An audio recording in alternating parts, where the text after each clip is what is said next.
Morning, good evening, wherever you are, to introduce you today to Andrew Harvey, who you all know is scheduled for this class, and a bonus, Carolyn Baker, who's an amazing author, teacher, leader, who is working closely with Andrew. And so I'll say a few words about both of them. But today is this is the last official class for the session for the whole series, and it's been an amazing journey. We've had such amazing classes with all of you, and of course on Friday we will be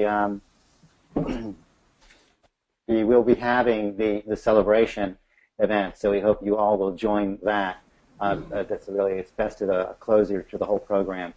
A few things, just amazing synchronicities that I always feel that the divine is navigating all of this, of course. I know that. And earlier we had that's okay, there be no doubt. Originally we had planned to have Andrew be in the vision section, kind of at the front section of the training program. And as circumstances had it, urgent need for Andrew to be in South Africa, we had to reschedule everything. And as fate would have it, Andrew is here for the last class, and with Carolyn to join her. And we know it's never an accident. And I'm so inspired by Andrew's work and Carolyn to the degree I've seen it. So it seems to me this is the perfect way for us to close the program with a very fiery and impassioned focus on sacred activism and what that means for us as change agents in business. So Andrews and Carolyn, the process they're going to go through is take this in 3 steps. They'll be speaking about the urgent situation on the planet right now, why we are in such a critical point for this work that we're doing. And the second part of it is, how do we prepare ourselves as sacred activists, as change agents, to create conscious business, to create a world that works for all? How do we do that inner work and inner preparation? And third is what we've, of course, been talking about for the past 3 months is how do we do this as community? If this is not work we can do anymore as solo warriors. So just to before launching, a few words about our amazing guest. If I can find where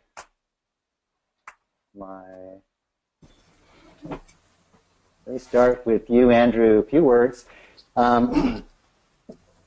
Andrew is no stranger to many of you. Andrew Harvey has been on many Humanities Team Global Oneness Days and panels and other programs.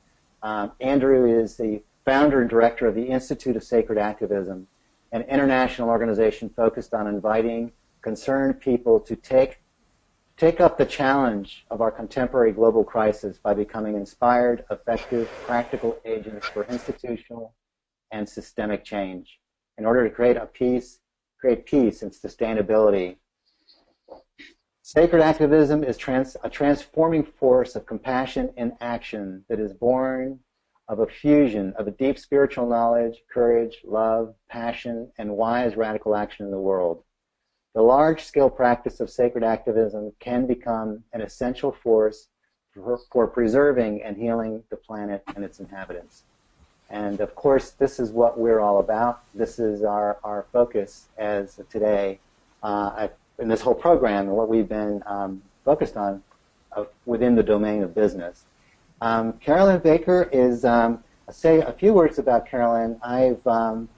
She's added late, so I don't have the full official bio prepared for Carolyn, but I will tell you that she is a prolific writer, and she's written a number of books. One of those books I've read is Sacred Demise, and it is a profound book, very appropriate for our times, because it shines a bright light on the shadow of our situation on the planet in terms of when you look at peak oil and climate change. The culture, as we know it, is not sustainable, and we're going to go through very difficult changes. And few authors and writers bring such a razor-sharp focus on those issues as Carolyn Baker. So we're really delighted to have her here. And also, I'm sure Carolyn and Andrew will talk about it. They've written jointly a new book, Return to Joy. Return to Joy, which I'm excited to hear about. We'll probably hear some about that on the show. So with that, Carolyn, Andrew. John, I want to say something about Carolyn because, to my mind, Carolyn is the most important and the most incisive, the most passionate, the most prescient, the most prophetic American teacher. She has labored in relative obscurity for a long time to produce the most extraordinary guides to our contemporary situation. There's Sacred Demise, there's Navigating the Coming Chaos, and there's a book that everybody should read who is really concerned with conscious business called Dark Gold, which is a magnificent book about the shadow and its dangers and its opportunities. I'm absolutely thrilled to be appearing with her because she is a mentor of mine. She's not just a colleague of mine, she's someone who has profoundly influenced my thought. I recognize the deep aspects of my own thought in her, and it took them further. So everybody out there, I am begging you to go to Carolyn Baker's website and to really start reading her work. This is magnificent and highly important work for our time. So I'm very grateful to be appearing with you, Carolyn. Thank you, Andrew. And my website is carolynbaker.net. Wonderful. Well, I'll turn it over to both of you. It's such an honor and a privilege to have you both, and we're looking forward to this wonderful conversation, and encourage everyone in the chat, everyone in the group, to be putting your questions in as we go in the chat window. All right, well, thank you so much. Thank you. Well, we begin by just saying that one of the things that Carolyn and I are absolutely agreed on, and I imagine many of you also are agreed on, is that we are in a very dangerous and potentially apocalyptic situation. What is essential if you're going to be a sacred business leader is that, in the words of the I Ching, you recognize the situation. You don't flinch from it, you don't indulge in magical thinking, you don't invent fantastical technological fixes, you don't believe that whatever you think you're doing is going to change everything immediately. You have the guts, the courage, the passion, the clarity to recognize the situation exactly as it is. From my point of view, and I believe from Carolyn's, we are in what I would call a Kali event. We're in the throes and in the arms of the vast, dark feminine force that is now serious in the most absolute way in her quest to transform us completely. We will either transform completely or die out. And this event is a global event.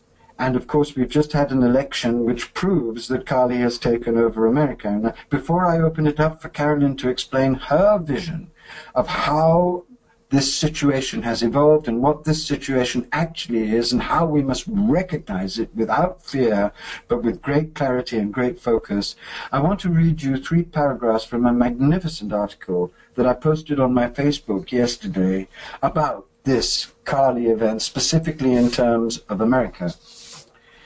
It goes like this, my friends.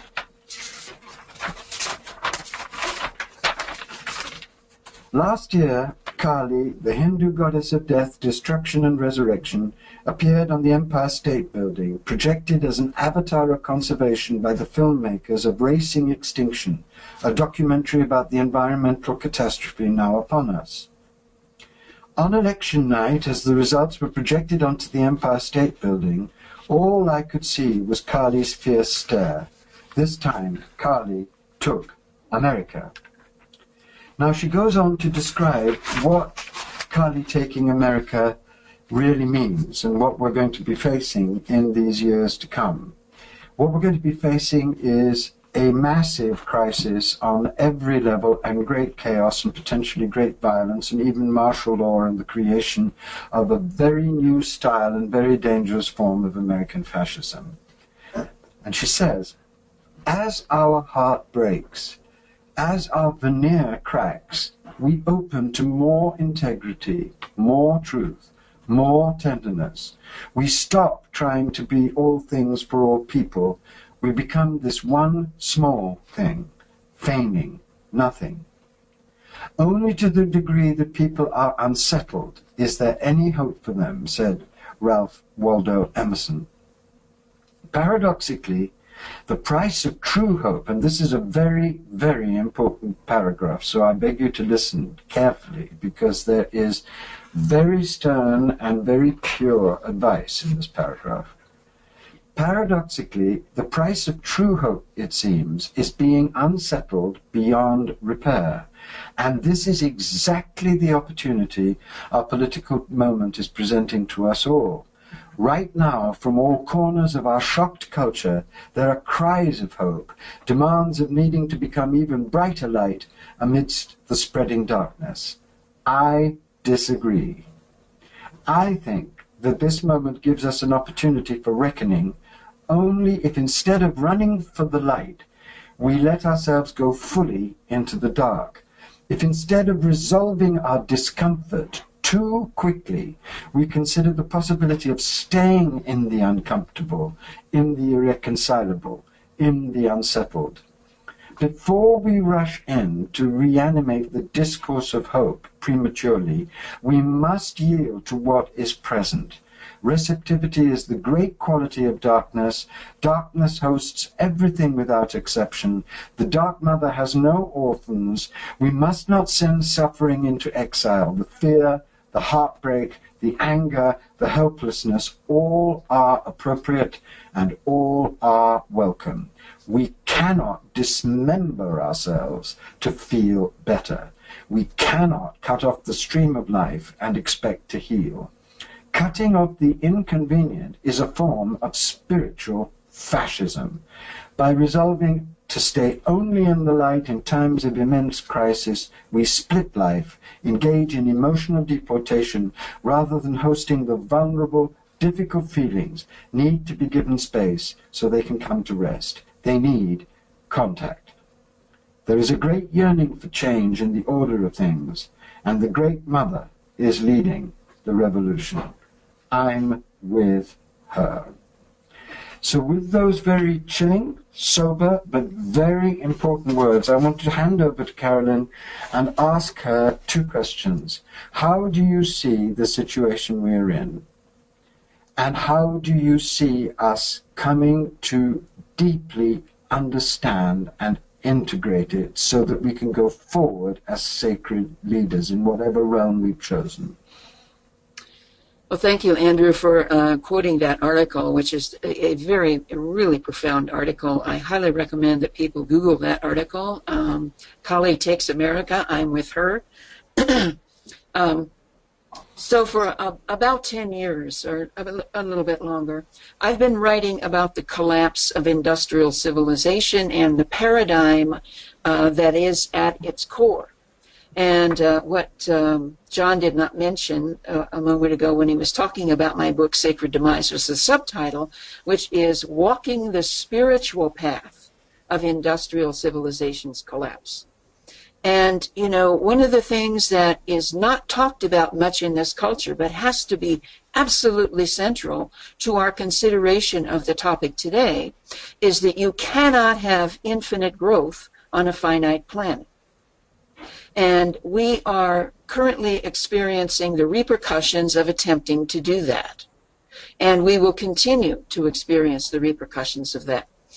Another book that I would like to really suggest that lays out our situation, and I think is very relevant to business, is John Michael Greer's book, Dark Age America, Climate Change, Cultural Collapse, and the Hard Future Ahead. There are many things in Greer's book that we don't consider, like what I just mentioned, the infinite growth on a finite planet cannot continue. But we're so drugged in this culture to believe that technology is going to save us, or if we just switch to renewables, everything's going to be fine. And none of that is true. this morning, one of the headlines was that, the stock market is skyrocketing and, may hit 20,000 even before the inauguration.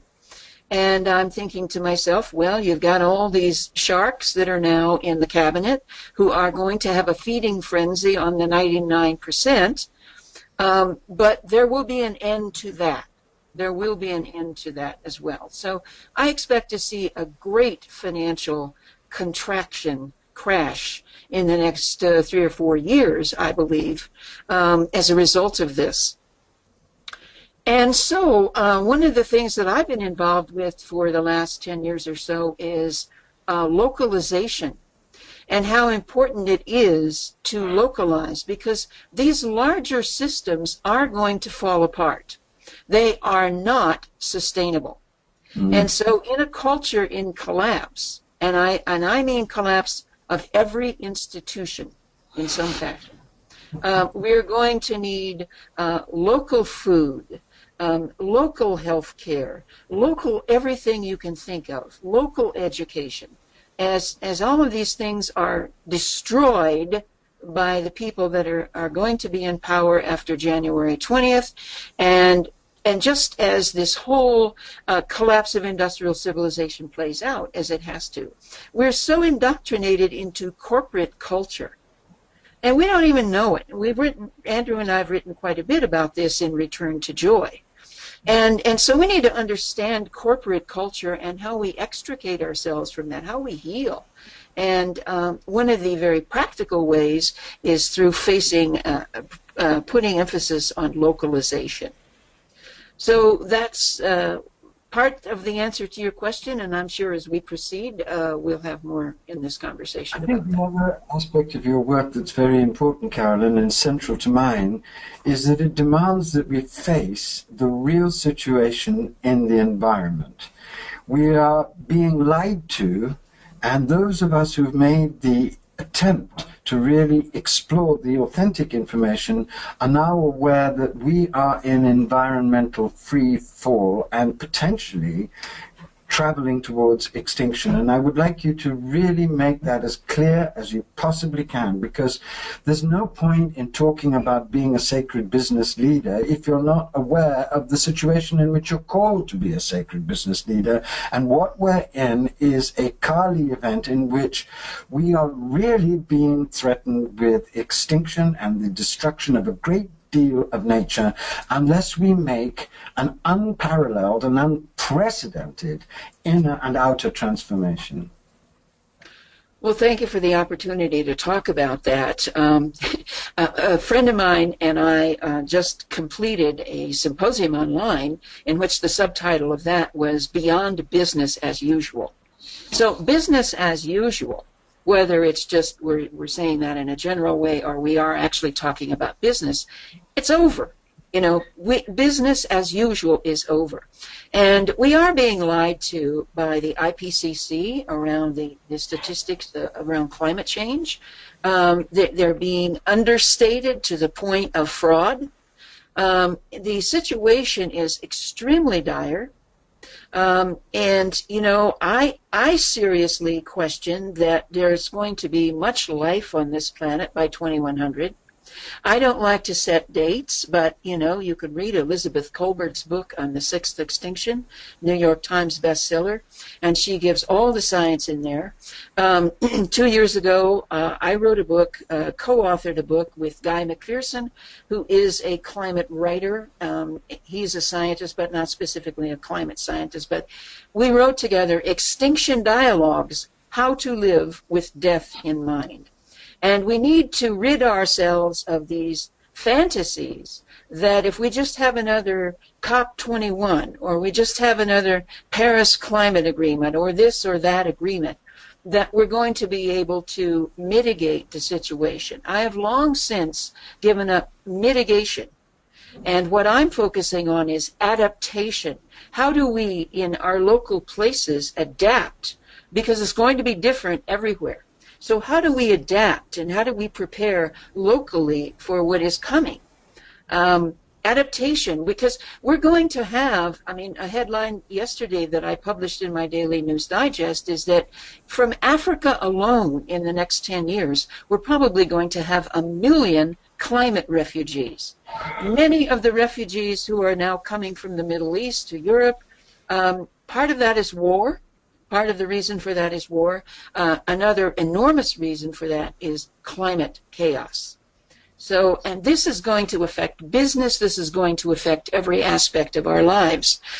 So this is a very, very dire situation, highly underestimated and understated by the mainstream media, and we need to be familiar with it. So, if you'd like to go to my website, carolynbaker.net, you can check out my book, Extinction Dialogues, How to Live with Death in Mind. One of the key aspects of this vision that you're presenting, and that I agree with in many, many ways, is the rapid increase of methane gas.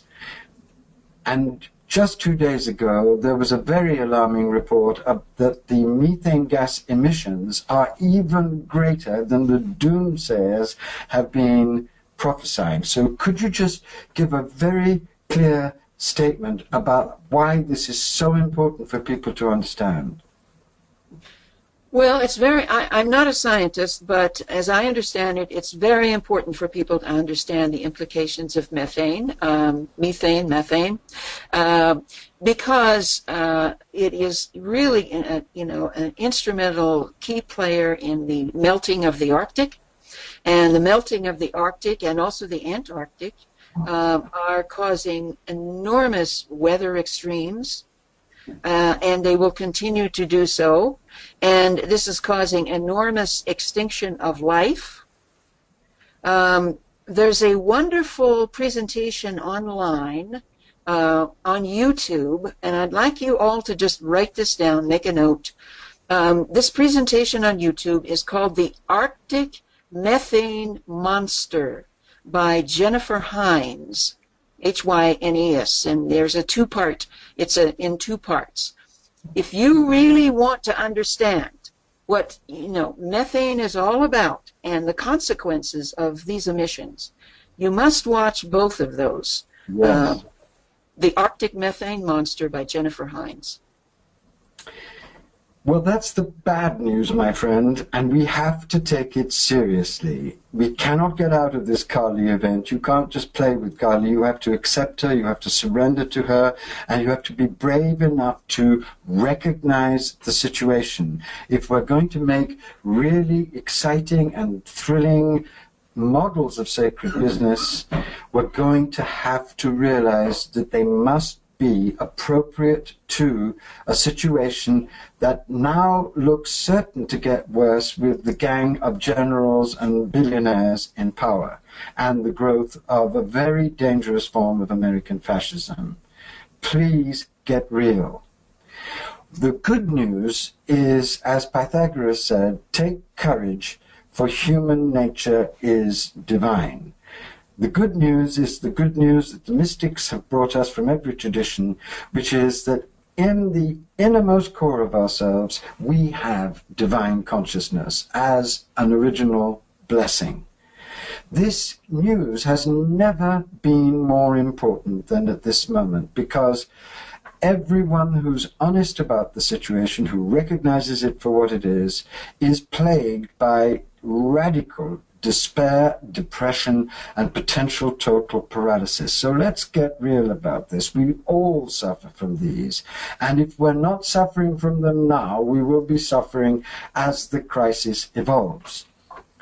I wrote the book The Hope because I have known for 20 years that this situation was coming, and now it's here in its full, horrible, battering glory.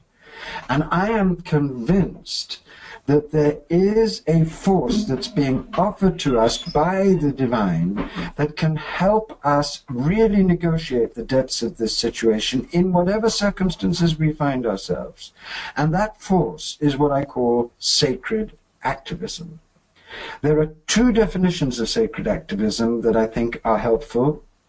The first is a user-friendly one, which I use when I'm asked on TV or on radio because it doesn't frighten people too much. And that is that when you fuse together deep spiritual understanding, stamina, peace, passion, compassion, with wise, radical, urgent action, a force is born which over time can transform the situation. We've seen these transformations happen in the 20th century. We saw it with Gandhi, we saw it with Martin Luther King, we saw it with Lech Walesa, we've seen it in the Dalai Lama, we've seen it in so many situations, including South Africa, that when a group of people armed with sacred purpose and sacred knowledge and sacred stamina really take a stand, over time, intractable situations can be transformed. I think we're seeing it right now, Andrew, at Standing Rock. Exactly. Look at the Standing Rock is the perfect example of how a non-violent movement grounded in sacred purpose can, at least for the time being, shift a situation and make a situation nakedly obvious to people so they have the chance to resist it. Look, if you want to be a sacred business leader, you truly must join the depths of yourself in sacred practice. Because the second definition of sacred activism is an esoteric one, which I think many of you will get. And that is that when you bring together the two noblest fires in the human soul, the fire of the passion for God, for the union with reality, with the fire of the passion for justice, what is born from that alchemical fusion of things that have been kept strategically apart by the patriarchy is a massive force of wisdom and love in action.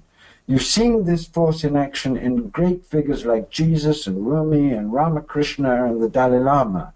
Now all beings are being challenged to make this fusion through the grace of the beloved in ourselves, because it's only the fusion of the great love of the mystic for God with the great love of the activist for justice that can birth a human being strong enough, powerful enough, unshakable enough, calm enough, focused enough, and passionate and joyful enough to be able to stand what you and I are going to have to stand to go forward, and to be able to go forward in whatever circumstances arise.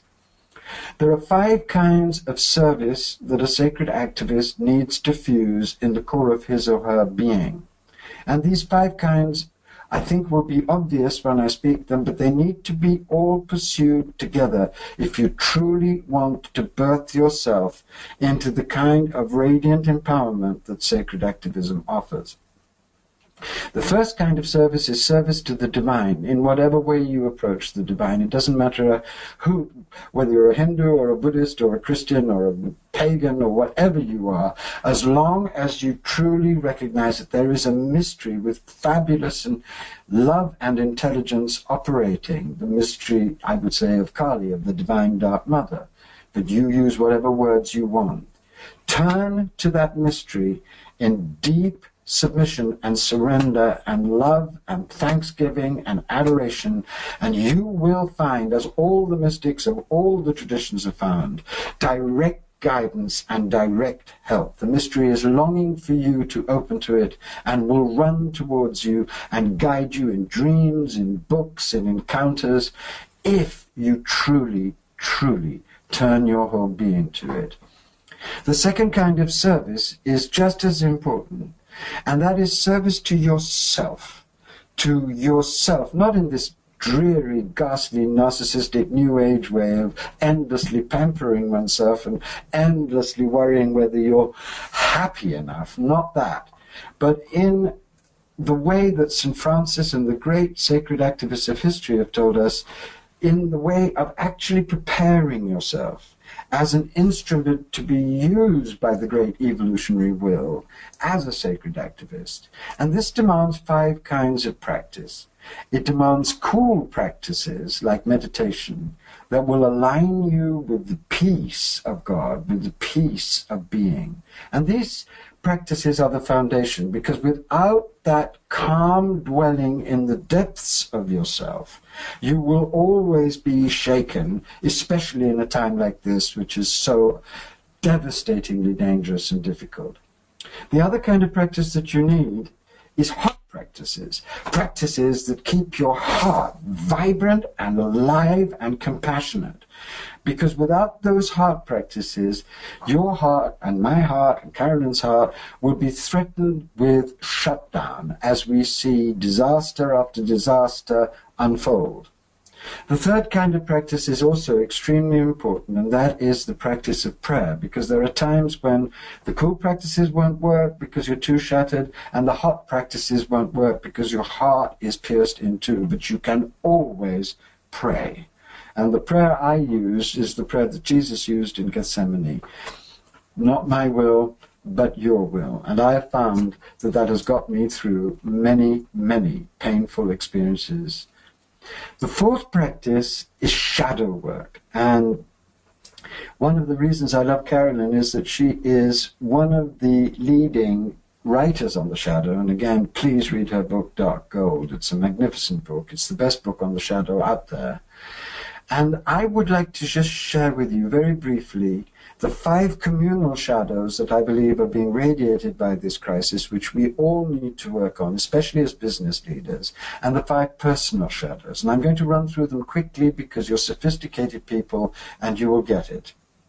Look, this terrifying crisis is acting on an unconscious level on the whole of humanity. And in my own experience, it can paralyze you if you don't become aware of its radioactive power, the power of this crisis to rubble you from within, whatever your good intentions may be. And in my own exploration of this shadow, I discovered 5 shadows in myself that I know are radiating towards everybody on the planet at this moment. The first shadow is disbelief, disbelief that so extreme a crisis could actually be happening. This is very dangerous because if you don't believe it, it will get worse and you won't resist it. Once you've uncovered that, you go into denial because what you're beginning to uncover is so devastating that you don't want to face it. And that denial, if you watch your minds, you're in a lot. I'm in it still. I still watch myself thinking, oh, maybe this will work, or maybe this will work, or maybe that will work, or maybe that will work. They may none of them work. And it's very important to start unmasking one's own ways of evading the situation in denial, because that makes you, frankly, stupid and disempowered and ineffective. Once you've uncovered denial, you will start facing the reason why you indulged in denial in the first place, and that is total dread. Dread at what this escalating crisis is going to mean for you, for your family, for the world, for nature, for animals, for the whole of creation. This is a terrifying emotion to face, but if you don't make it conscious, it will destroy you from within. Once you've uncovered that and faced it and experienced it, what you'll come across is terrifying disillusion at humanity. After all, we've had all of this information about the climate, for example, for 50 years, and we've done almost nothing real to deal with it. And you can look at the whole of the last 100 years and its records of genocide and dropping nuclear bombs and corruption in high places, and I don't need to go through the list with you. You've got that list down, I'm sure. And if you really face all of those things, you will come across in yourself an overwhelming feeling that the human race is so inwardly and outwardly devastated that it's simply incapable of rising to this situation. And unless you unmask this radical disillusion and realize that it's coloring your actions and your dreams in subconscious ways, it will, as I said, undermine what you're doing.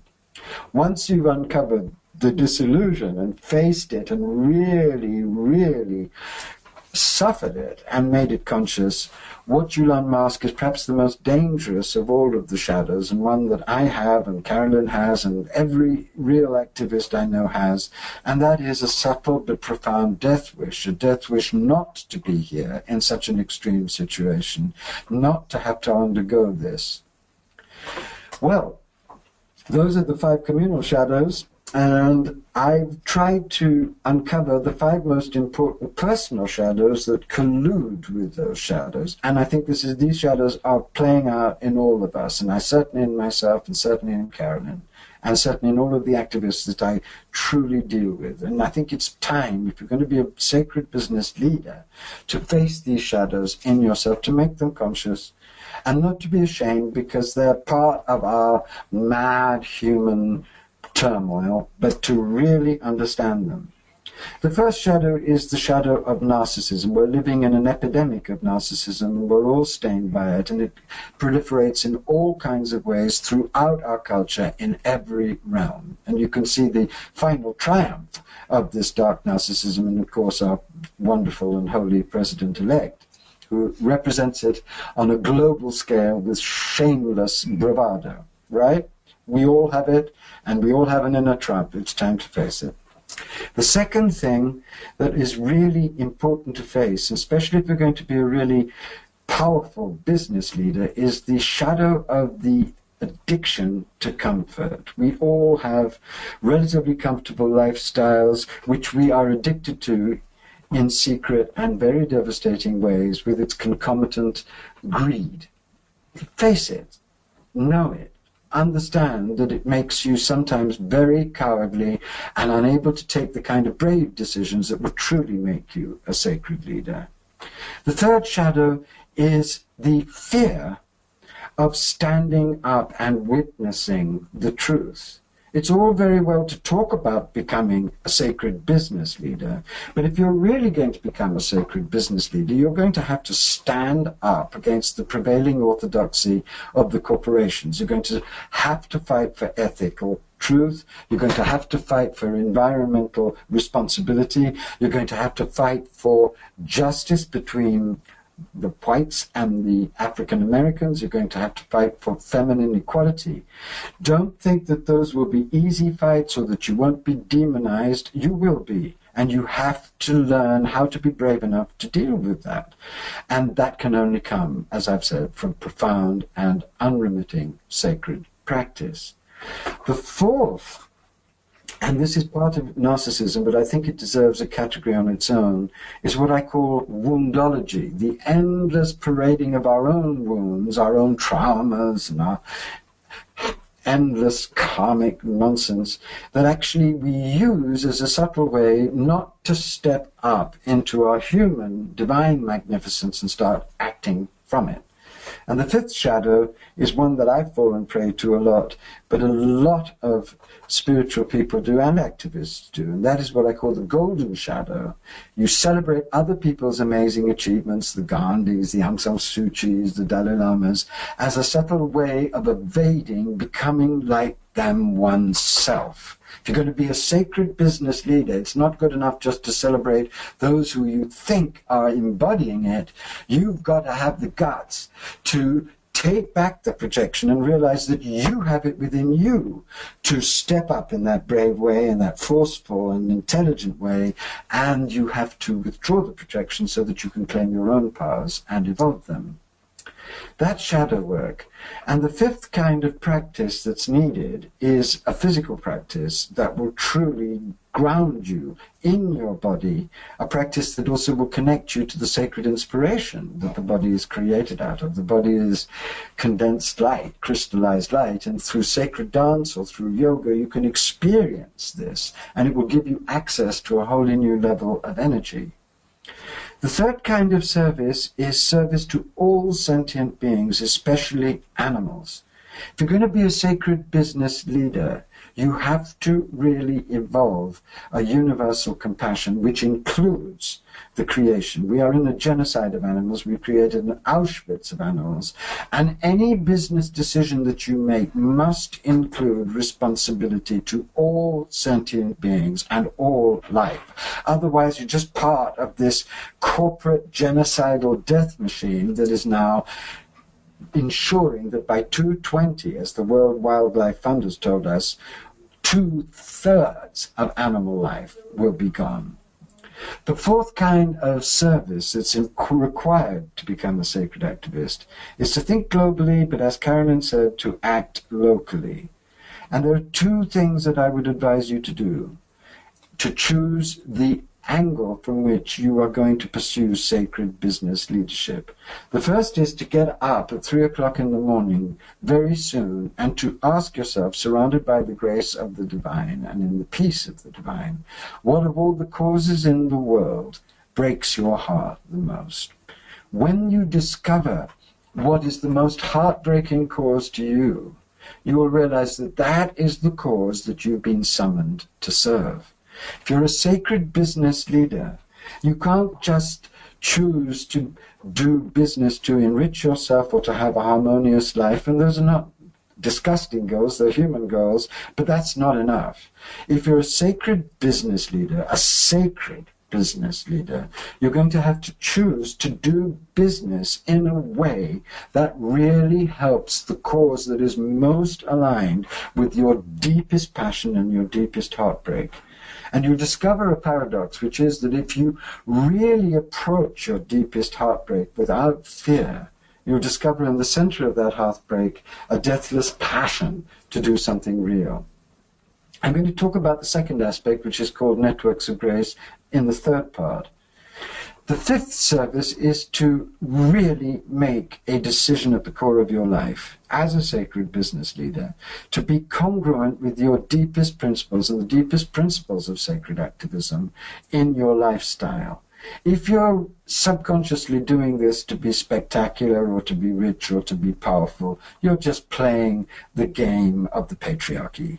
And if you're not truly attentive to the environmental and political and social and spiritual concerns of this appalling crisis, you're just decorating your ego with another fancy title and not doing anything real. And what this fifth kind of service really means is that you have to make your private, your political, your economic, your spiritual, your sexual, your social life congruent with your deepest spiritual principles. Otherwise, nothing real will happen through you, and the divine grace will not come through you to transform the situation. It cannot come through a vessel that isn't at least trying to have integrity and congruence. We all fail at this. I fail at this constantly. I'm sure Carolyn does. But we pick ourselves up and realize that we need to continue to search for a deeper integrity, a deeper congruence. So that's how you become a sacred activist, and that's how you birth yourself. Carolyn, what would you like to add to that? And perhaps we could talk here about how essential in all of this wild enterprise it is to ground yourself in the fundamental nature of the universe, the nature of joy. And that's why we wrote the book, Return to Joy. Well, my remarks about that will probably not be as extensive as yours. This is a little book of 106 pages, and I always caution people not to let the shortness of the book fool you, because this is not, it's got the word joy in it. This is not a book of fluff, This is this is a real feast, actually. And, we kind of start out the book talking about heroes and sheroes throughout history who have had very difficult lives, but were able to find joy in the midst of their experience. And what wonderful role models they provide for us. And then we talk about the enemies of joy. The enemies of joy in our culture, the enemies of joy within ourselves. And we talk about the difference. This is very important in our book. The difference between joy and happiness. You know, we are a happiness-addicted culture. As Andrew was... And all the time, right. As Andrew was saying a moment ago, that's part of the narcissism, is how can I be happy? And, you know, this time of year particularly, we think that we're going to be happy if we get certain gifts. You know, if we get the car that we wanted or the diamond ring that we wanted or whatever. We're going to be happy if we are around our children and we see their joy. And by the way, I think children have the purest joy of any species, really. Yeah, and so what we point out in the book is that happiness is circumstantial. I'm happy if I have these things that I want. And if I don't have them, then I've got to do something to become happy right away. And what we point out is that, you know, these great men and women that we talk about at the beginning of the book had many, many difficulties in their lives. They went through tremendous suffering, but they were able to find that core at their center which contains joy, which is the ultimate nature of reality, and bring that in. And we talk in the book about how you do that. How do you access that place? The book is filled with practices and exercises that you can use. And you know, to find that place that is always there. And one of the people we talk about actually is Viktor Frankl, you know, who survived Auschwitz and had horrific and hellacious suffering and loss in his life as a result of the Holocaust, and yet wrote this wonderful book, Man's Search for Meaning, and was able to tap into joy even in the midst of this horror. And so we want to encourage... so important? Why did we really feel, we're both in our 60s, you're 70, I'm 64, as elders, we know that we cannot go forward without grounding ourselves in this joy. Isn't that why we did the book? Yes, because absolutely.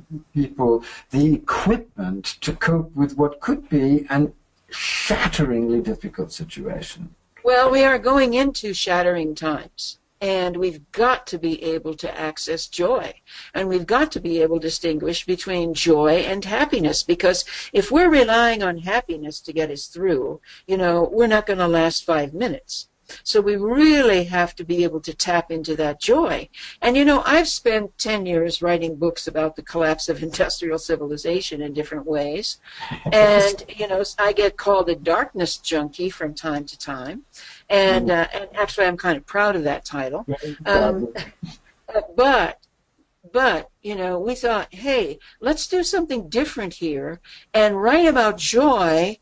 And within this book is contained the reality that unless you are willing to pay a certain kind of price for joy, you are not going to experience it. And that price is to do this deep inner work that Andrew and I are talking about, shadow work, and the work of the sacred activist, the work of serving something and someone besides yourself.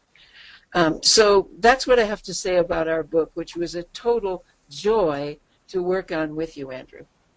Well, I would love just to read the 4 principles that we suggest about joy, and then we can go into the third part of our discussion, which is really how do we go forward together as business leaders.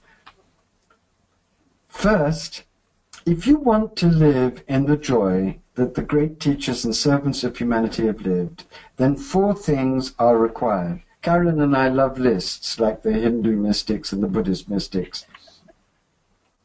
First, you must accept at the deepest level possible that ultimate reality is sourced from a boundless joy. Thomas Aquinas says God is supremely joyful and therefore supremely conscious. And anyone who's had an authentic mystical experience knows that that joy is transcendent and boundless. Secondly, you are called to do the rigorous work of understanding the shadows of your past and the psychological labor of clearing the clouds from your essential sun.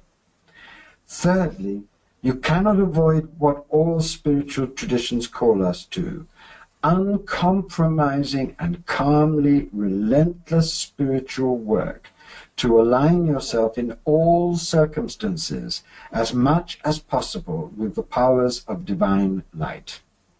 Fourthly, and this is so important, and this is the heart of my vision of sacred activism and Carolyn's vision of transformation.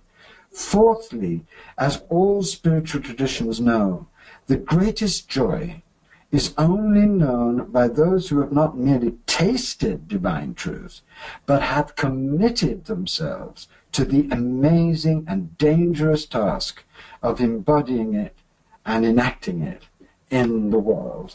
You will never be filled with joy until you have truly sacrificed your whole life to serve the divine passion to birth a new humanity.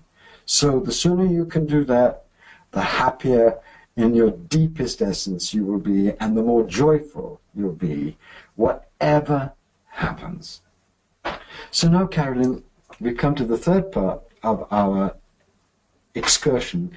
I want to say, too, before we go into this third part, is I hope you're seeing that although Carolyn and I are very fierce about our analysis of the situation, and I hope clear and unsparing, we recognize it as a Kali event, we recognize that the human race might be going towards extinction, we recognize that we're in an exploding and potentially catastrophic situation.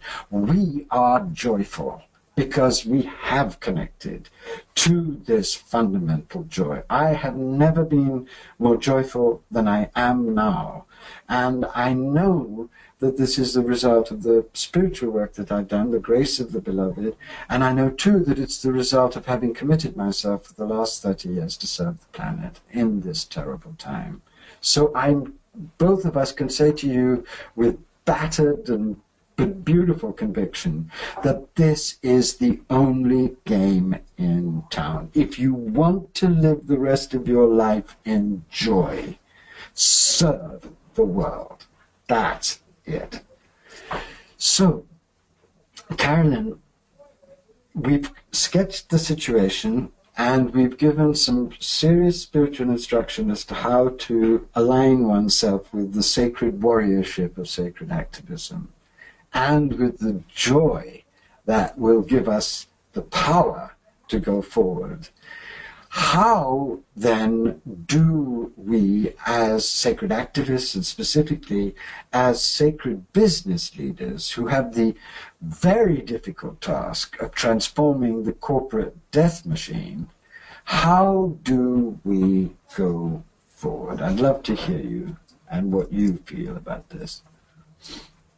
Well, as you're talking about business, I was just thinking about my friend Brad Laughlin, our friend Brad Laughlin, who writes a great deal, and he's working on a book now that he's just finishing up. But he's been a great teacher for me on living in the flow and realizing the flow of resources, the flow of money.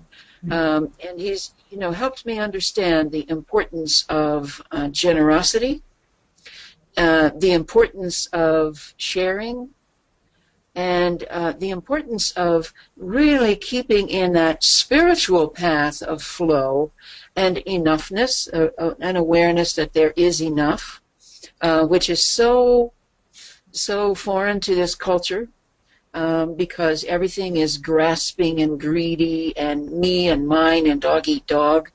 The whole notion of sharing, the whole notion of generosity.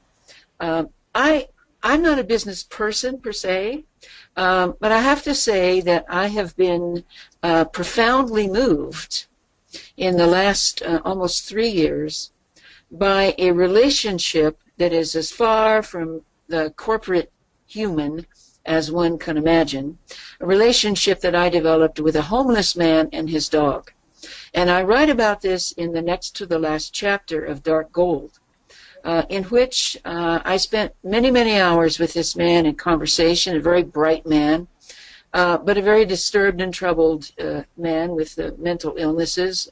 And I found myself at times being almost verbally assaulted by him. And I write in the book about how this man, in an uncanny fashion, was able to tune into my shadow and cause me to do some very deep work on myself that I probably would have never gone to that level of had I not had that relationship. You know, I couldn't have perhaps learned this from a therapist or a spiritual teacher, or maybe even in my work. I had to learn it in the street, in this profoundly unlikely place. And I learned a lot from him about generosity. And I learned that when my heart was generous, there was always enough for me. And that when I live in fear of not enough, that's when I'm sure not to have enough. So, you know, I could go on and on about this, but... Can I ask you one question? I love what you're saying, but do you think it's important for sacred business leaders to cultivate simplicity of life so that they can actually be generous? Because Absolutely. that's reversing the vision that is given us in the culture. You know, when Donald Trump gets up there and says to all these people who are really living on subsistence incomes, I want you all to be millionaires. He's really preaching the gospel of greed, isn't he? Which is, of course, the gospel that America's been preaching for a long time. Whereas the solution is, for both of us, really cultivating simplicity so that we can be generous to people, so that we can help others, people that we love, people whose work we honor, who need resources. This is essential to the whole enterprise of sacred business. Yeah, and John Michael Greer in Dark Age America talks about this a lot, but in our book, Return to Joy, we have an entire section in which we have included Dwayne Elgin's Garden of Simplicity. And he gives 8 flowerings of simplicity in this Garden of Simplicity. I just like to name them. And when you read the book, you'll read more about them because he gives a description of each one. But he talks about uncluttered simplicity, which means that we take charge of our lives that might be too busy or too stressed or too fragmented, and we pare them down. Ecological simplicity, of course, means choosing ways of living that touch the earth more lightly and that reduce our ecological impact. Family simplicity, which means placing the well-being of one's family ahead of materialism and the acquisition of things. Fourth, compassionate simplicity. Simplicity means feeling such a strong sense of kinship with others that, as Gandhi said, we choose to live simply so that others may simply live. Right.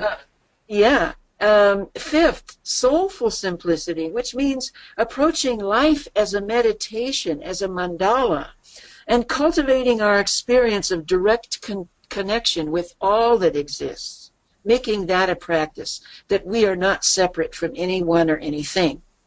And then you'll all love this, business simplicity. Simplicity means that a new kind of economy is growing in the world with healthy and sustainable products and services of all kinds. And as the need for a sustainable infrastructure in developing nations is being combined with the need to retrofit and redesign, it is generating an enormous wave of industries and opportunities economically. Seventh is civic simplicity. Simplicity means that living more lightly and sustainably on the earth requires changes in every area of public life, from transportation to education, and so on and so on. And finally, frugal simplicity, which means by cutting back on spending that is not truly serving our lives, and by practicing skillful management of our personal finances, we can achieve greater financial independence. You can read more about all of these in our book, Return to Joy.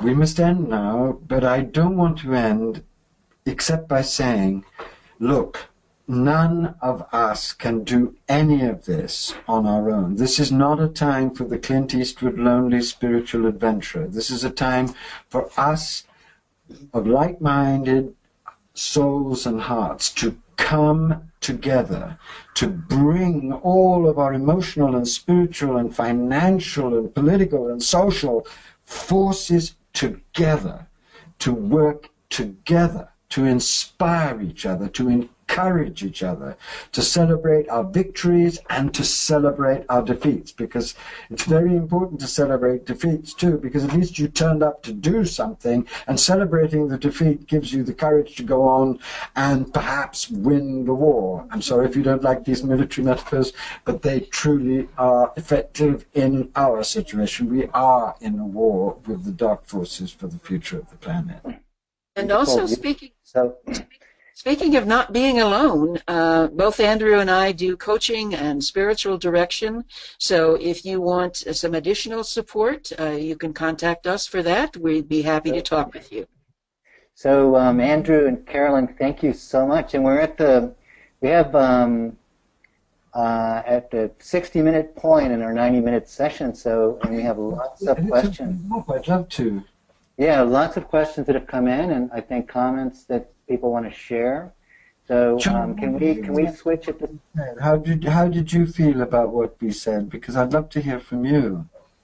Oh, yes, I'm hugely inspired by everything you're sharing, and my reflection is that this is such a powerful and important conversation for us to end the whole program around, because we've covered amazing terrain with a lot of great classes, and we've certainly touched on the shadow and our circumstances on the planet right now, but your sharing has brought it into very sharp focus and has brought it right back to the core principle of divine, and it comes down to our accessing true nature, the joy, the abundance. So this is such pithy, beautiful conversation, and I'm so anxious to hear what some of the people who've been listening here and their questions have been coming in for. So Penny, if you want to share some of those, I have some of my own, but I really want to create space here too for our students to come in and do that. So Penny, what do you suggest here? Do you you've been looking at the questions in chat? Is there anything? And people can come on also on video and ask people directly. Yeah, thank you. Well, I'll start with a question, a personal question from me, and then we've got a couple here that I have. One question I have is about when you're talking about shadow and the denial and those 5 that you talked about, and you're coming into disillusionment with humanity and death wish. Yeah. And for me personally, those I've been experiencing those lately. And I'm curious, what's the next step as I'm experiencing that? What's the next step? What do you suggest? Can I be very frank with you? To ask what is the next step is to evade the reality of shadow work. The problem with so much of American thinking and practice is that it's always asking, what's the next step? Which is a kind of bypassing of the actual process. What I want to say to you is that you are now coming into a very deep field of ferocious truth, which will transform you. But you need to submit to the pain. You need to surrender to the process. The process itself is mysteriously guided by the intelligence that rules and creates the universe. And if you dare to stay in the pain and really make conscious those shadows and your own collusion with those shadows, through that suffering, amazing new insights will be born. But they cannot be born if you keep asking, what's the next step? Because the next step will only appear when you are more mature and more conscious about what is really going on within you. I wish I could say it differently, but I'd be lying to you. How would you put it, Carolyn? Thank you for the question, Penny, and thank you for the tears. I want to say that totally agree with Andrew not to be thinking of the next step. You're going through, as many of us are, a death process. And, Rumi said, die before you die. He did not mean literally physically die, but that this transformation process always involves the death of ego, the death of all that does not serve, the death of our perspectives that have been so influenced by this paradigm of industrial civilization. That's all getting stripped away. And it's very important that you not try to do this alone. You need support. Networks of Grace is a wonderful place, or coaching, or whatever. You need support, not to be alone with this pain that you're feeling, but certainly to honor this process. Yes. I may feel like I want to die literally, but what really wants to die is my ego and the old self and the old programming. That's what wants to die. So let me go deeper into the pain with support. Let me be in that. And I will come through that. I don't know how I'm going to look when I come through that, but I will come through that a changed person. And grateful, probably, for the experience. There's a poem by Rumi which I'd love to quote to you, and I give to you with my heart, grateful for your tears too. And please listen to this poem, because this is the whole truth of our situation and what could come out of it, and your situation now. You come to the moment where you could be born as an unillusioned, passionate, sacred activist in a potentially terminal situation. Well done. Hooray. This is an amazing moment. Yes. Rumi says, "The grapes of my body can only become wine after the winemaker tramples me. I surrender my body like grapes to his trampling, so my inmost heart can blaze and dance with joy. And although the grapes go on sobbing blood and screaming, I cannot bear any more anguish, I cannot bear any more cruelty.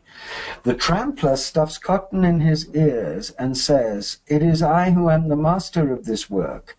I am not working in ignorance. You can deny me if you want. You have every excuse.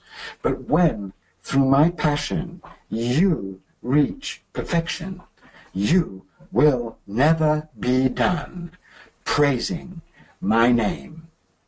What's happening to you is what's going to happen on a large scale in this dark night that we are now in globally, which is that millions and millions of people are going to wake up from their fantasy of control and power and empowerment and realize that they've been totally lied to and that they're in an extremely dangerous situation. And that will initially be registered as horror, paralysis, despair. But the divine is working through the horror, paralysis, and despair to birth unillusioned hope and unillusioned power and unillusioned passion and unillusioned commitment. So know that.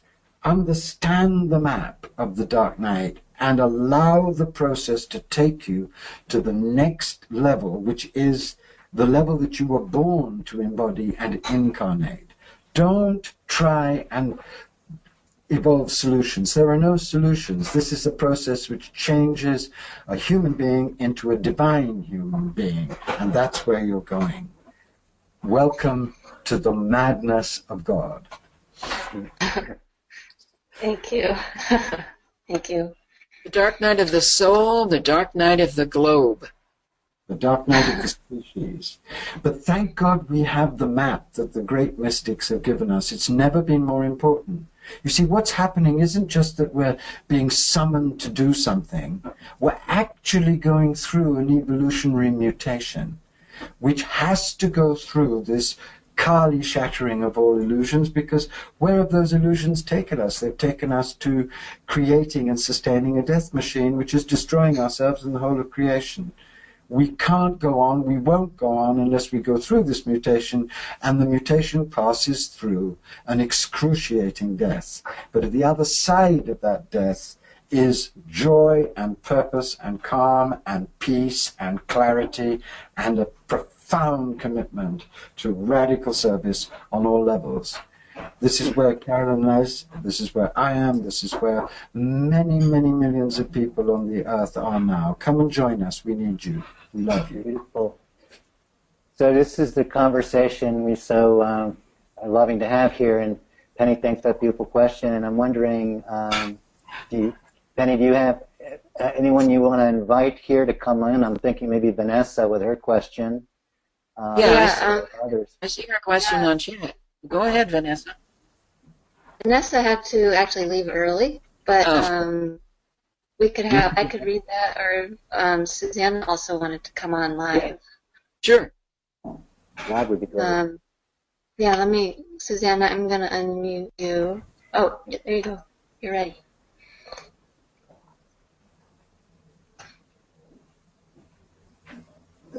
Don't be scared.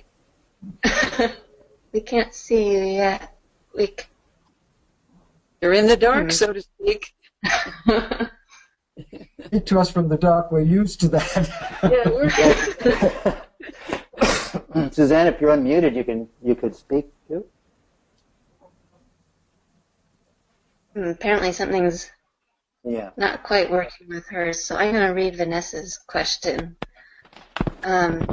Because could you both maybe talk more about what the mother means for all of this? Is there a special role for feminine qualities to deal with this undeniable crisis? I would like to speak to that. Imagine that.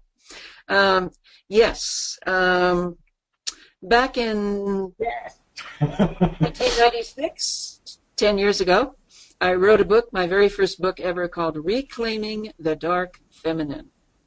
And we definitely are in a process right now. Kali, the dark feminine, is doing a number and taking us through to hell and back, or maybe not back, but Kali is doing her thing. And it's the dark feminine and, the dark mother. And so the long and the short of that is what Andrew's been saying. It's about something being born, namely us, a new being born. And we have to go through this process as a species, as a culture, perhaps as nations, in order for transformation to take place. Now, the mother has to not only be nurturing and caring and loving and supportive, which we need all of that we can get. And we need all of that we can give. But the mother also has to incorporate the sacred masculine, because she can't just do this feminine thing all by herself. It always, part of what I see as one of the failures, if you will, of feminism, ways in which we have shortchanged ourselves, is that we were so exclusively feminine, and often disparaging of males and male attributes, that we put the male aside and put it on the shelf and said, I don't really want to deal with that. And what happens is, we all, as women, have a masculine side. All men have a feminine side. And so when we push that sacred masculine away, it doesn't go anywhere. As a matter of fact, it's like the shadow. It comes back to bite us in the butt. Absolutely. So what our work is not only to be feminine nurturers, but to incorporate this sacred masculine, the animus, as Jung called it, to empower ourselves to be women warriors in the world. And warrior is not killer, it's different. Spiritual warriors, women warriors, to integrate the masculine and feminine within all of us, regardless of our gender. And the wonderful thing about what Carolyn is saying, and it is absolutely the vision that I've been manifesting in all the work that I've done, and especially my book Return of the Mother, which is the book I actually hold dearest of the books that I've written, is the vision of the sacred marriage being the ultimate nature of reality. Kabir, the great mystical poet, said, my father is the transcendent absolute, and my mother is the embodied Godhead, and I am their child, dancing for them both on their burning dance floor.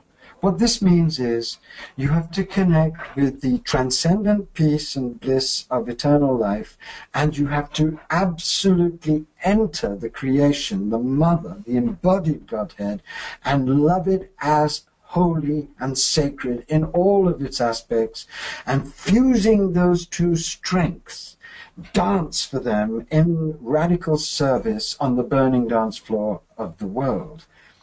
When you undertake this amazing journey, what you discover is that the shadow of the masculine, its addiction to control, its domination, its separation from nature, is healed by the integration of the masculine with the feminine qualities of nurturing and cherishing creation. And you also discover that the shadow of the feminine, its addiction to emotionalism, its addiction to chaos, its addiction to manipulation from powerlessness, all these addictions, that's healed by masculine clarity, masculine power, masculine force. So it's not just that you bring the two greatest qualities of the masculine and the qualities of the masculine and feminine together.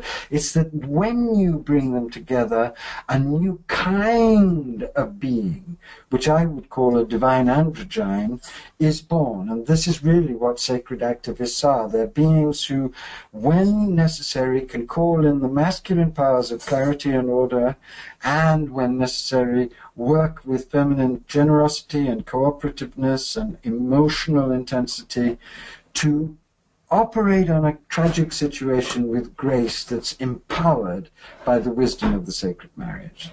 This is the work that we're all called to at the moment, and this is part of the great birth that's happening. The great birth is of a humanity that transcends gender to come into this mysterious union of masculine and feminine within each being, which empowers you to be one with the transcendent absolute and one with the Godhead that's embodied, and to dance your life out with joy and passion and purpose on the burning dance floor of the world. Thank you so much. So we're going to try and bring in Susanna again. Susanna, you can unmute yourself and try again.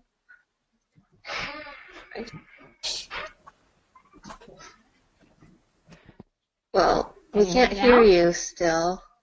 You can't hear me? Yeah. I hear you now. We can hear you now. All right, that's good enough. A voice is good. You don't need a visual. So, I don't so much have a question, but I want to express my deep gratitude to both of you, and also for the Conscious Business Initiative creators for inviting you both to be here. And I will say that this has been the presentation that has touched me the most deeply out of all of them here. What you're talking about is something that I actually dove into a decade or more ago. I read both of your works in the past, but then I got into this, well, it was like this pervasive influence of the so-called spiritual and transformative online business world. And it just pulled me into this, quote unquote, positive perspective. And I went along with it, but I always felt this niggle of discomfort. Well, it's so boring. It's so boring. And what I realize now is I kind of saw it as either or. Like I could either go focus on the possibility of vision and transformation, or I could focus on the devastating unraveling. And what I'm really getting today from both of you is this potent realization and reminder that not only is it possible to hold both simultaneously, that it's essential. And without this deeper framework and context, any conscious business effort, it feels like it would just be trying to patch the hole in the Titanic with a wad of chewing gum.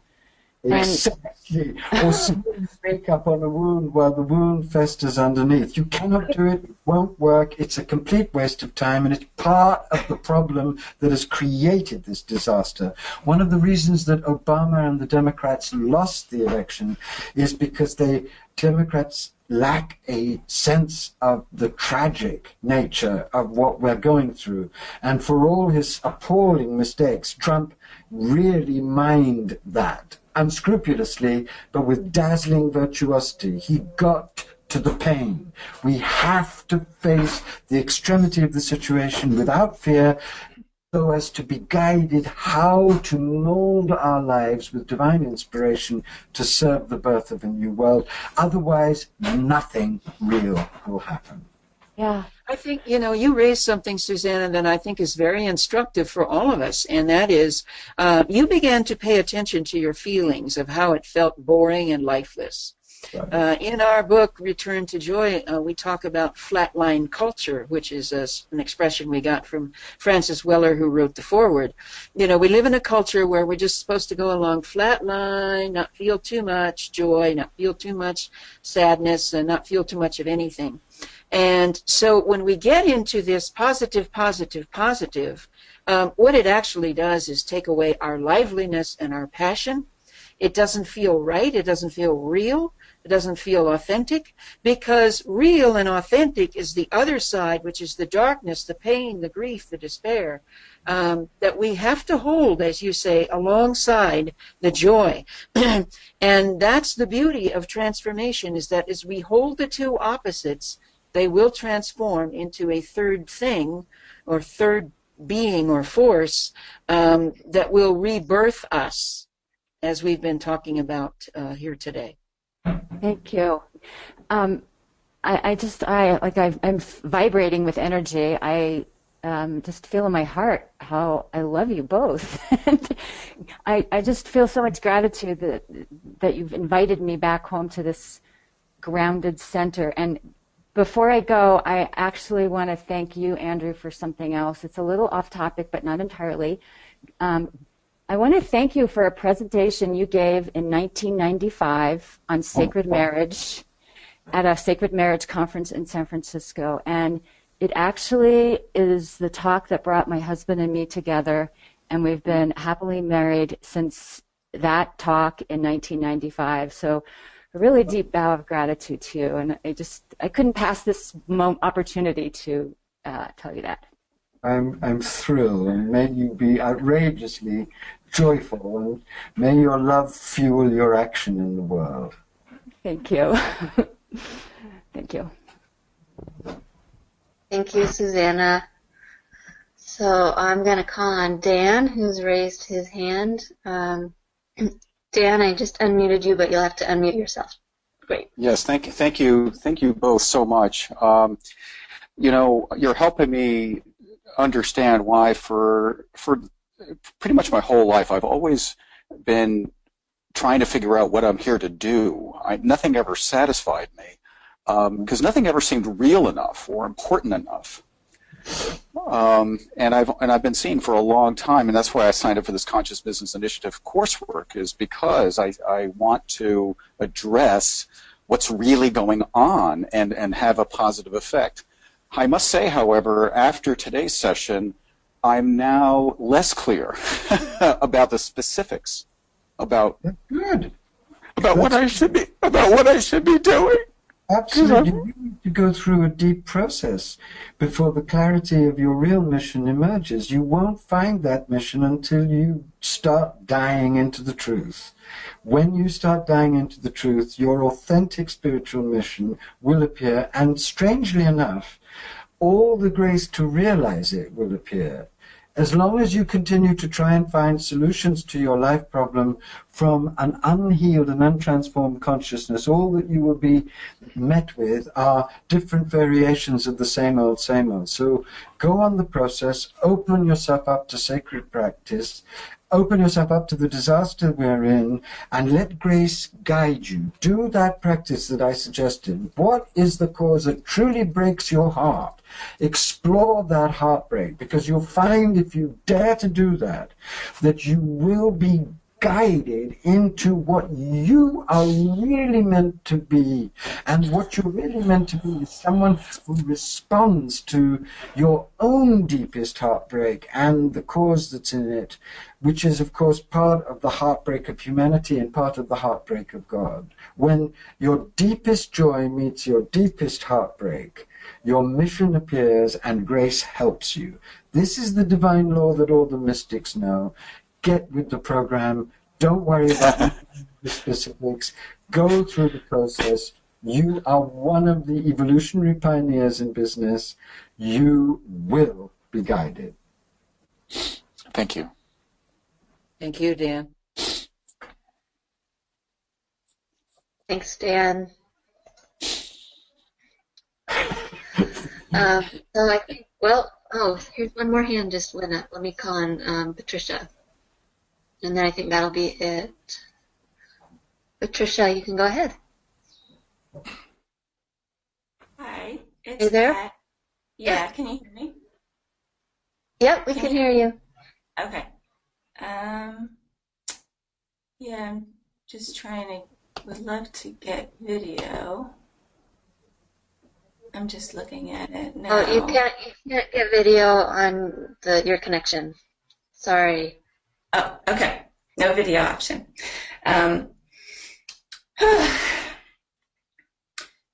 You know, I just am amazed. I'm really, it just, how I see it today is really just in awe and amazement. At this moment, you know, today, we all have our good days and bad days, but, you know, today, like, or what I'm wrestling with is that truly the dying to myself, the death of Pat to something else, and I've been going through it the past couple of days.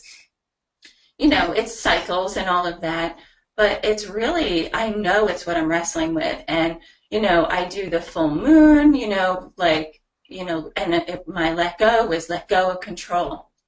You know, I went last night, you know, to my prayer group, and we happened to see this video of priests and the charismatic movement and really a rebirth.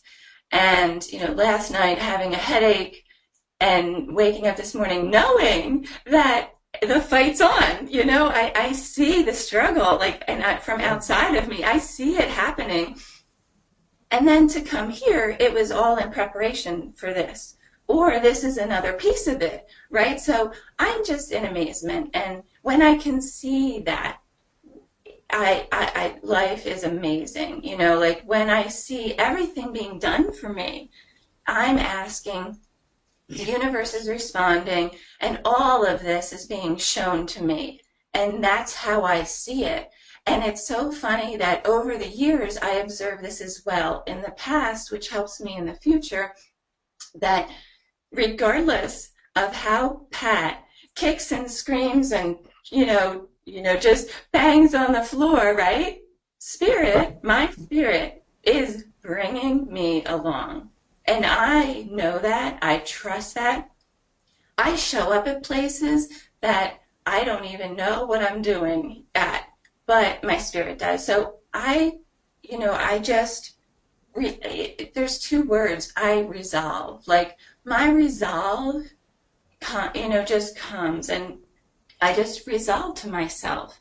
And I trust that I will do what I am supposed to do, because my spirit, whether I like it or not, is going to bring me there. And I just wanted to share that, because that's beautiful. What I see, and it's where I'm at, and I hope that it helps people know that wherever you are, it's where you're supposed to be. And I know we hear that, but it's all okay. And we'll go through the dark, and we'll go through the highs, and I trust my spirit and God that I'll do and carry out whatever it is I'm supposed to. Well, I am very glad to hear you say that, because in conversations, I mentioned my friend Brad Laughlin a while ago, we are all being tested right now mightily. I don't know if there's anybody on this call that, everything is just peachy in your life right now, and it's just all grooving along, and you have everything you need. Most people I know are being tested.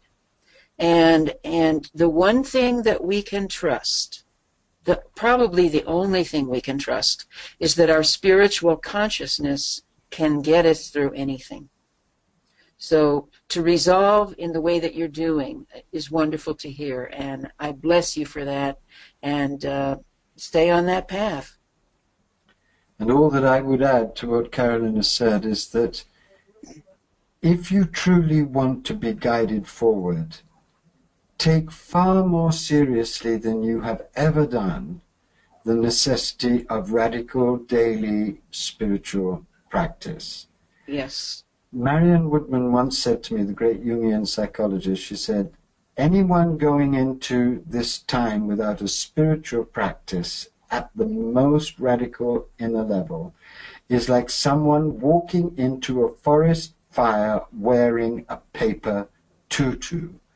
Don't just rely on your spirit guiding you through. Help your spirit guide you through by committing yourself right now to a much deeper spiritual practice. And if you want guidance on that, you could listen to what we've said, or read my book, The Hope, or better still, actually go to someone very skilled in how to live this transition. Carolyn does consulting work. She's an amazing therapist. Why don't you avail yourself of some real sessions with her? And I would advise anybody listening to be Carolyn's client, because I know myself that if I were going through a transition, I wish Carolyn had been around when I was, in my life, when I was going through this, because she's somebody who's been through it and knows all the twists and turns of it. Turn to the elders and let them gently but firmly bitch slap you into real effectiveness. I don't do bitch slapping, by the way. I know. I do coaching. I do coaching and spiritual direction. Wow. That was my shadow. Wow. So Andrew, Carolyn, immense gratitude. And I don't know if you were looking at the chat window, but just the praise and the gratitude. Yeah, I was looking. Yes, it's beautiful. So I just, for me right now, there's just a big bow to the divine orchestration of all of this, because I cannot have imagined a better way to close our training program and then go Friday into our celebratory, our celebration closing. I was thinking about, Andrew, when we last spoke and we're planning your session, it was before the election results. It was it was a different world, and so much of what you're sharing is so poignant, And also, I just wanted to a few parting comment for myself. Is was happy that you brought in Standing Rock. I just had my class on Friday, and I added a slide at the end just about Standing Rock, and I just wanted to share a few thoughts on that. And just because it came up so strongly when I heard you both speaking, that the images there, and a couple of images that are just, I think it was almost archetypal. What happened at Standing Rock is such a model for what you are talking about. And a good friend of mine who's there at the protest for weeks was texting me and going, "This is the new. This is the joy I've been looking for." The conditions were appalling, and the joy there was just abundant. Right. And so many images we can all remember from that. But one that I just thought I'd bring in was at the end when the veterans were all bowing to the Native Americans, like finally. And to me, like, to hear the veterans speak, it's like the divine masculine showing up and with their hearts broken and bowing to the feminine principle of the indigenous culture. So I just had to bring that in and as a reflection. Really realizing the truth of the sacred masculine, because they were prepared to die for the her. Yeah. That's the real sacred masculine. Yeah. The masculine that acknowledges the primacy of the feminine in life and then says, I'm prepared to die to defend her. This is amazing what's happened. People can watch that on YouTube, by the way. You can watch the forgiveness ceremony at Standing Rock. There are a lot of different views on YouTube. And I can't watch it without a box of Kleenex. It's just Yeah. Yeah. So, and you both. We could have a copy of this wonderful dialogue so that we could send it out to everybody we know. And could you put it on YouTube? Could you do that for us also? I think so. Let me just check, and let me follow up with you on that. I would love to share this broadly. And just speaking for all of us, I know we've run over, so I want to respect the time, but to both you, Andrew, Carolyn, thank you so much. And to all the great questions, Penny, Garth on the back end, Penny bringing all the questions, and all the great participation. This is just really sacred, beautiful conversation. And just any last things, Andrew, Carolyn, you want to say before we sign off? I just want to thank you for the wonderful work you're doing. It's such an inspiration. You've been an inspiration, all of you in Humanities Team, for a long time to me. And I love your spirit, your humility, your integrity, your willingness to stay open to very difficult stuff. And I will always be honored to serve you. And I also want to say that you have in Carolyn an incredible resource. Now you see beginning to see her work. I travel so much, I can't always be available. Carolyn lives in Boulder. Please don't underuse this priceless resource. She is a powerful, magnetic, charismatic, prophetic person, and you need women empowered at this level. It's very important for conscious business and for everything that Humanities Team is doing. Oh, absolutely. I wasn't aware of your organization until today. I'm thrilled to know about it and that you are coming from this place of transformation and not just happy feelings. And so I would love to continue the dialogue individually or however it works out. Carolyn at carolynbaker.net is my email address. Love to hear from you. And I would like to have you both back. This is my last suggestion, John, and I'm sorry to keep you. And that is that as a follow-up to this course, you invite people to do a series of shadow work sessions, and you ask Carolyn to teach it. There's nobody better on the planet, and you really need it.